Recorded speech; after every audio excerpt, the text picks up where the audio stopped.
أعوذ بالله من الشيطان الرجيم بسم الله الرحمن الرحيم. Saya seorang istri. Dulu waktu menikah, saya proses ta'aruf. Saya awalnya tidak cinta sama suami, tapi seiring berjalannya waktu, saya jadi sangat mencintai suami saya. Dan kadang saya punya perasaan bahwa suami saya itu milik saya. Tidak boleh ada orang lain yang merusui hubungan kita. Saya suka cemburu kalau suami terlalu sibuk dengan urusannya dan saya jadi merasa diabaikan. Saya orangnya tipe yang suka bercerita tentang keluh kesah saya ke suami, walaupun hal yang sangat sepele. Tapi karena suami saya yang sibuk dan saya merasa terabaikan, saya pernah punya keinginan untuk bercerai saja. Juga pernah saya kepikiran untuk selingkuh, untuk bisa dapat teman curhat. Apakah yang seharusnya saya lakukan, Ustadz? Saya pengen menyudahi hubungan kita, namun saya mikir anak saya gimana kalau saya bercerai. Anak saya masih balita dan saya sudah memikirkan juga rencana kalau saya cerai maka saya akan menyerahkan ke suami untuk hak asuhnya.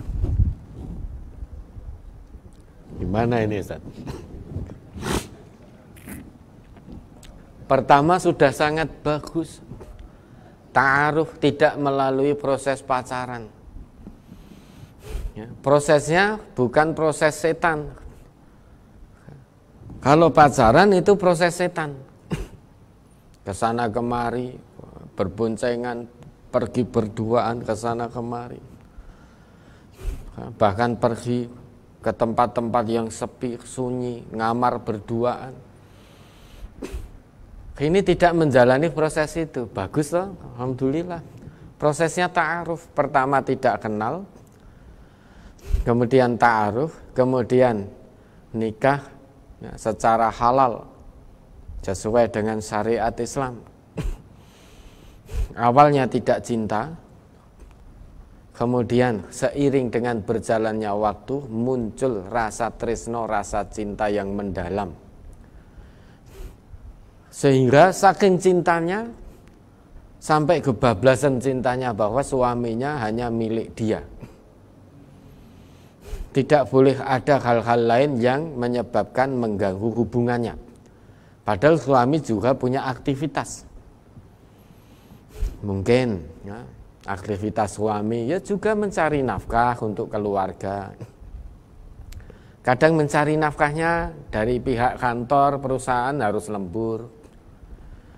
Atau suaminya mungkin kalau itu warga MTA kadang aktivitasnya ngisi pengajian kesana kemari sebagai juru dakwah, guru daerah. Bahkan ada guru daerah kita itu yang tugas keluar Jawa itu 5 hari, 6 hari, 1 pekan. Itu ada. Lah, itu cemburu. Istrinya cemburu kalau suaminya sibuk dengan urusannya. Nah, maka istrinya harus lihat aktivitas suami tadi apa. Kecuali kalau suami ada di dekat istri, suaminya sibuk dengan HP-nya saja. Saya contohkan ya, ada istri di dekatnya, suaminya asik dengan HP-nya. Begini terus, entah main game online, entah jual beli online, entah WA-an dengan perempuan lain. Istrinya ngajak ngomong, ora digagas. Kemudian diajak ngomong istrinya lagi, jawabnya sak karepe. Mas, niki pripun saya ini ngeten-ngeten. Pripun niki? Wis karepmu. Sehingga jawab sekenanya. Lah, kalau itu dilakukan, maka suaminya itu suami yang tidak baik juga. Tidak baik. Kemudian tadi merasa terabaikan, suaminya sibuk. Lah sibuknya ini sibuk apa dulu? Sibuk suami itu sibuk apa? Kalau sibuknya itu dibenarkan oleh agama, tentu suami itu tidak akan menenggelamkan dirinya dalam kesibukan dengan mengabaikan istri dan anak-anaknya. Sesibuk apapun. Kalau suaminya itu orang yang beriman, dia bisa mengatur waktu antara kesibukannya dan saat dia harus bertanggung jawab. Di sela-sela kesibukannya pun dia akan senantiasa berkomunikasi dengan istri dan anak-anaknya di tengah-tengah kesibukannya. Nabi itu kurang sibuk apa coba? Nabi suri toladan kita kurang sibuk apa? Yang diutus oleh Allah sebagai pembawa rahmat bagi semesta ini kurang sibuk apa? Sesibuk-sibuk kita ini dibanding Nabi, kesibukan kita belum ada seberapanya dengan kesibukan Nabi. Maka kita diperintahkan oleh Allah menjadi satu penegasan dari Allah, laqad kana lakum fi rasulillahi uswatun hasanah liman kana yarjullaha wal yaumal akhir wa dzakarallaha katsira. Sungguh telah ada pada diri kamu, pada diri Nabi, bagimu adalah uswah hasanah, teladan yang baik bagi yang mengharap perjumpaannya dengan Allah dan mengharap datangnya hari kiamat, dan yang senantiasa mengingat Allah terus menerus. Nah sekarang Nabi dibandingkan kita, kesibukan kita dibanding Nabi tidak ada apa-apanya, Bapak Ibu. Lalu saya bekerja dari pagi sampai pagi, saya sibuk sekali karena pekerjaan nggak selesai-selesai. Hati-hati, itu berarti panjenengan bisa jadi tidak mendapatkan pertolongan dari Allah, sehingga segala urusan panjenengan selesaikan sendiri. Allah tidak cawe-cawe. Kalau Allah tidak cawe-cawe, maka tidak akan selesai-selesai urusan kita. Sibuk terus, karena Allah kita tinggalkan. Namun kalau kita sertakan Allah terus dengan bertakwa kepada Allah, Allah akan selesaikan urusan kita. Wa may yatawakkal 'alallah fahuwa hasbuh. Barang siapa yang bertawakal kepada Allah, Allah akan cukupkan kebutuhannya. Terus kemudian apa itu? Innallah balighu amrih, atau apa itu? Sesungguhnya Allah melaksanakan perkaranya. Kalau Allah sudah janji akan menyelesaikan semua urusan hambanya yang bertakwa, maka Allah akan selesaikan. Karena Allah kalau sudah buat ketetapan, Allah tidak akan pernah mengingkari. Kalau ada urusan yang tidak bisa selesai-selesai hingga sibuk sekali tidak punya waktu untuk keluarga, jangan-jangan kita ditinggalkan oleh Allah. Karena syarat untuk mendapatkan pertolongan Allah oleh Allah, dibantu penyelesaian dari segala urusan, jangan-jangan syaratnya belum bisa kita penuhi, yaitu tawakal dan takwa kepada Allah. Maka meski sudah kita luangkan pikiran dan tenaga dari gelap sampai gelap lagi, tetap seabrek urusan masih numpuk seabrek. Satu urusan belum selesai, datang urusan kedua, belum selesai juga, datang urusan ketiga, belum selesai, datang yang keempat, kelima, keenam, ketujuh, dan seterusnya. Jangan salahkan Allah. Loh, saya sudah sholat, ya sholatnya berfungsi atau tidak? Kalau sholatnya tidak berfungsi, jangan harap akan dapat solusi dari Allah. Ya Allah, saya sudah sholat, tetapi kenapa kerjaan kantor nggak selesai-selesai? Jangan salahkan Allah. Jangan-jangan syarat untuk mendapatkan pertolongan dari Allah belum bisa kita penuhi. Nah, kesibukan kita ini kalau dibandingkan kesibukan Nabi dan para sahabat dulu, belum ada apa-apanya. belum ada apa-apanya. Kesibukan kita apa tahu? Paling kesibukan burung dunyo. Kebanyakan manusia sibuk itu 24 jam. Ya. Kebanyakan sibuknya burung dunyo. Kalau Nabi dan sahabat dulu tidak. Sibuk menegakkan kalimat Allah di atas muka bumi ini tanpa melupakan dunianya. Jadi dua-duanya. Karena memang Islam ini menaruh penuh perhatian pada kebahagiaan hidup di dua tempat, yaitu dunia akhirat. Dua pendidikan Islam itu menaruh perhatian fokusnya pada kebahagiaan seseorang di dua tempat. Fiddaroin. Bahwa tarbiyah al-islamiyah tarmi. Jadi menaruh perhatiannya tarmi ghayataha, menaruh perhatiannya, menaruh tujuannya ila sa'adatil fardi fiddaroin, pada kebahagiaan seseorang dalam dua tempat. Yang pertama darud dunya, kemudian darul akhirah. Itu yang dilakukan oleh Nabi dan para sahabat semua, lebih sibuk. Nah, ini merasa terabaikan, komunikasikan yang baik dengan suaminya. Mas, mbok kesibukannya dikurangi. Ya, karena saya merasa terabaikan, anak tidak terurus, saya hanya sendirian mengurus mendidik anak. Ayo sama-sama, Mas. Kemudian setelah merasa terabaikan, pengen bercerai, pengen selingkuh. Ini hanya pengen tok atau sudah dijalani? Nah, itu yang perlu kita tahu. Sudah selingkuh karena nyaman curhat dengan laki-laki lain, karena laki-laki lain yang menjadi teman curhatnya itu sangat perhatian, sehingga tidak mendapatkan kenyamanan, tidak mendapatkan perhatian dari suami, lantas mendapatkan perhatian dari laki-laki lain sehingga merasa nyaman, terjadilah perselingkuhan. Nah, ini baru kepingin atau sudah terjadi? Kalau baru kepingin, sudah, jangan turuti kepinginan itu. Jangan turuti. Itu bisikan hawa nafsu. Kalau ibu turuti akan celaka, dosa besar. Ya, jangan turuti. Itu bisikan setan. Sedang setan itu musuh yang nyata bagi diri kita. Musuh itu harus diperlakukan layaknya musuh. Fattakhidhuhu aduwa, innasyaitana lakum adu, fattakhidhuhu aduwa.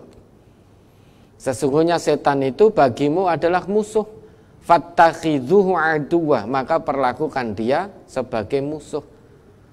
Memperlakukan setan sebagai musuh berarti tidak mengikuti, tidak memperturutkan bujuk rayunya.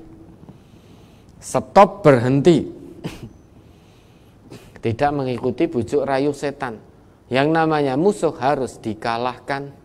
Kalau sampai mengikuti bujuk rayu musuh, tipu muslihat musuh, maka kita akan kalah. Ya. Kalau terus mengikuti bujuk rayu setan, maka kita akan terjerumus, akan kalah sudah. Kalau kalah, ya sudah, sengsara dunia akhirat. Akhirat kesengsaraannya selama-lamanya. Maka jangan diikuti.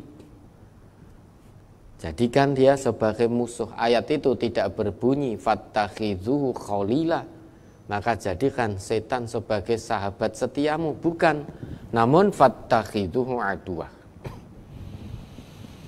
Nah, kemudian bagaimana selanjutnya? Komunikasikan lagi yang baik dengan suaminya. Komunikasikan. Maka pahami antara suami istri. Ini bukan untuk ibu dan suaminya saja, untuk kita semua. Tujuan pernikahan itu apa toh? Pernikahan itu bukan hanya agar syahwat kita tersalurkan. Memang itu salah satu tujuannya. Namun bukan hanya sebatas itu. Tujuan pernikahan yang telah Allah tetapkan itu apa? Kita bisa mengucap sakinah, mawaddah, warahmah. Coba diingat kembali ayatnya. Ini berlaku untuk kita semua. Tidak hanya berlaku bagi pengantin baru, justru pengantin lawas itu harus lebih memperhatikan tujuan pernikahan yang telah Allah tetapkan. Karena pengantin lawas itu, karena bujukan hawa nafsu, biasanya sudah merasa bosan dengan pasangannya. Kalau sudah bosan dengan pasangannya, kasar, ngomongnya kasar. Suami kasar pada istri, istri juga kasar pada suami, semua saling menyalahkan, saling mengungkit-ungkit masa lalu, sehingga bukan sakinah yang muncul. Huru-hara rumah tangga tidak ada kunjung selesai. Ini yang pengantin lawas ini harus lebih memperhatikan. Ini tidak hanya berlaku bagi pengantin baru. Kalau pengantin baru insya Allah masih aman malahan. Pengantin baru itu sebulan, 2 bulan, itu masih merasa seolah-olah dunia milik berdua. Pengantin baru lagi seneng-seneng, lagi wes pokoknya ya, aku tak bisa hidup tanpamu, dan lain sebagainya, dan lain sebagainya. Di mana ada suami harus ada istri, di mana ada istri ada suami. Pengantin baru biasanya nempel koyo perangku. Lah pengantin lawas iki cedhaki istrinya, ngopo to Bu, aja cedak-cedak rono. Begitu pula istrinya dideketi suami kadang ya sudah tidak mau. Sumuk, males dan lain sebagainya, dan lain sebagainya. Ini pengantin-pengantin lawas. Ya, maka diingat tujuan pernikahan yang Allah tetapkan. Jadi kita hidup sebagai orang Islam itu semua ada aturannya. Aturannya bukan landasannya hawa nafsu, termasuk pernikahan ini yang Allah tetapkan tujuannya. Maka Ustaz. Surat Ar-Rum surat 30 ayat 21. Wa min ayatihi an khalaqalakum min anfusikum azwajan litaskunu ilaiha wa ja'ala bainakum mawaddatan wa rahmah inna fi dzalika laayatil liqaumin yatafakkarun. Dan di antara tanda-tanda kekuasaannya ialah Dia menciptakan untukmu istri-istri dari jenismu sendiri, supaya kamu cenderung dan merasa tentram kepadanya, dan dijadikannya di antaramu rasa kasih dan sayang. Sesungguhnya pada yang demikian itu benar-benar terdapat tanda-tanda bagi kaum yang berfikir. Ya, itu tujuan pernikahan, sakinah. Sakinah itu apa toh? Sakinah itu sukun, sukun itu mati, mati itu tenang, tenang itu diam. Diam dalam arti baik suami maupun istri itu saling mensupport, saling mendukung, saling menutup kekurangannya masing-masing. Ya. Jangan saling menyalahkan, jangan saling mengungkit kesalahan-kesalahan masa lalu. Bahwa gue dhisik ngene, lan jenengan ngeten, yo wis ora urusan. Itu mengungkit masa lalu, enggak akan ada ketenangan. Bagaimana apa yang ditunjukkan, dicontohkan oleh Nabi kita saat beliau pertama kali menerima wahyu, melihat malaikat Jibril, gemetar, merinding, gemetar, tubuh bergetar sampai keringat ibaratnya segerontol-gerontol, takut, gelisah, karena tidak pernah melihat wujud malaikat Jibril. Itu pertama kalinya Nabi melihat. Sampai rumah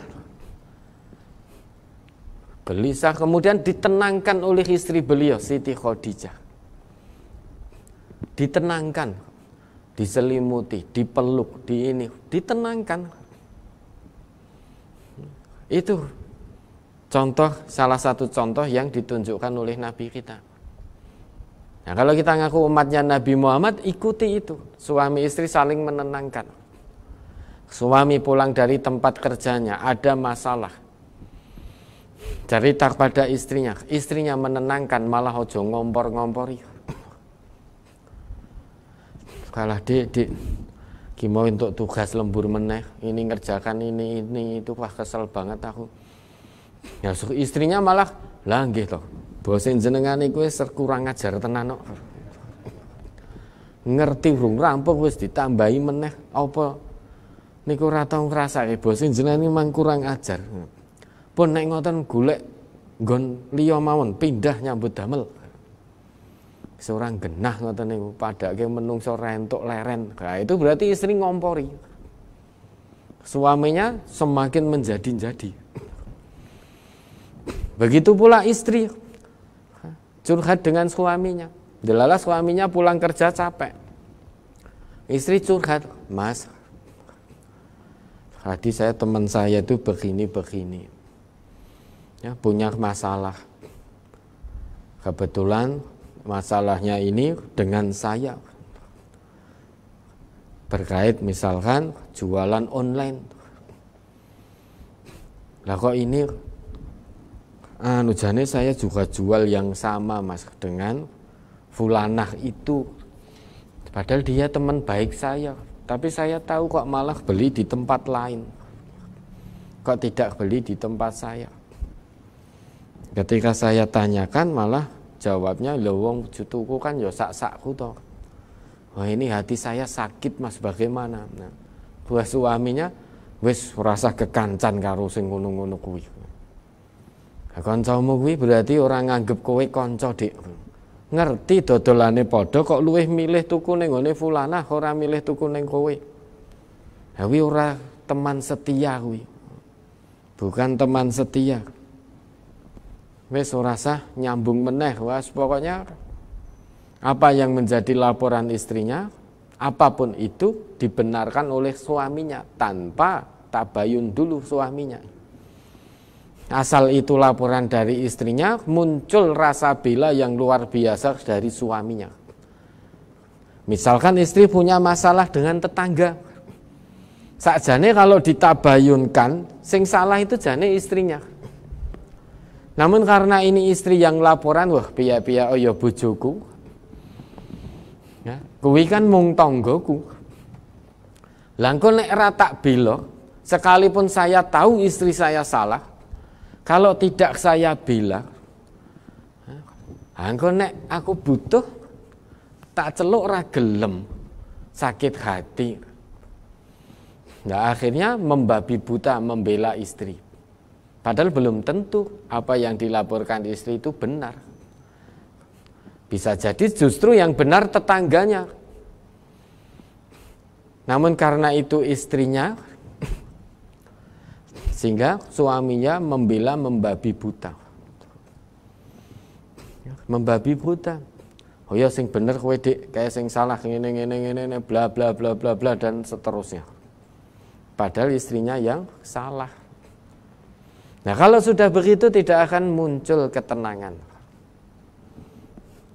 Ya, tidak akan muncul ketenangan. Harusnya ditenangkan. Istri punya masalah, cerita ke suami, suami menenangkan. Suami punya masalah, cerita ke istri, istri menenangkan. Suami pulang kerja capek, istri menenangkan. Istri ya, mungkin ya capek dan lain sebagainya, suaminya yang menenangkan. Jangan mengungkit-ungkit masa lalu, baik masa lalu suami ataupun masa lalu istri. Kalau itu diungkit-ungkit sudah enggak akan muncul sakinah. Kalau tidak ada sakinah, tangeh lamun. Ya, tangeh lamun akan muncul mawaddah. Rasa cinta itu enggak mungkin. Nah ini kan terbukti nih. Awalnya enggak kenal ta'aruf, kemudian muncul sakinah, ketenangan, dari rasa tenang itu muncul cinta. Awalnya tidak cinta, kemudian jadi cinta begitu luar biasa dengan suaminya. Namun ketika ada satu masalah, ketenangan hilang karena merasa terabaikan, suaminya terlalu sibuk, sehingga tidak ada ketenangan. Ketenangan tidak ada menyebabkan rasa cinta juga hilang. Rasa cinta itu akan menyebabkan rasa rahmah, memunculkan sikap, sifat, rasa kasih sayang. Suami sayang istri, cinta istri, sayang pada istri, istri cinta pada suami, sayang pada suami. Muaranya semuanya ada di sakinah. Ciptakan ketenangan dulu dalam rumah tangga. Jangan saling menyalahkan, jangan saling berkata kotor satu dengan yang lain. Kalau ketenangan sudah muncul, maka akan tumbuh rasa cinta. Benih-benih cinta akan terpupuk sedemikian rupa hingga akhirnya ya memunculkan rasa kasih sayang. Cinta tok itu belum tentu loh munculkan kasih sayang. Cinta tok itu. Tapi kalau kasih sayang yang tumbuh, maka akan muncul rasa cinta. Akan muncul rasa sakinah. Kalau hanya mawadah cinta saja, belum tentu muncul kasih sayang. Lah orang-orang laki-laki yang jajan itu, jajan perempuan itu ya cinta dengan perempuan yang dia kiras. Cinta tapi tidak ada rasa rahmah kasih sayang, tidak ada. Kon ngopeni ya wegah. Cintanya hanya sesaat. Cinta satu malam. Cinta satu malam hanya sesaat. Maka tidak mungkin muncul rasa rahmah. Nah, ini saling berkaitan. Sakinah dulu, dari situ akan memunculkan, menumbuhkan rasa cinta. Sakinah dan cinta akan menimbulkan rasa kasih sayang. Kalau kasih sayang tercabut, maka cinta tercabut, sakinah juga akan lenyap. Nah, sehingga pengen cerai, pengen selingkuh, dan lain sebagainya, dan lain sebagainya. Maka pahami betul apa yang telah ditetapkan oleh Allah terkait dengan tujuan pernikahan.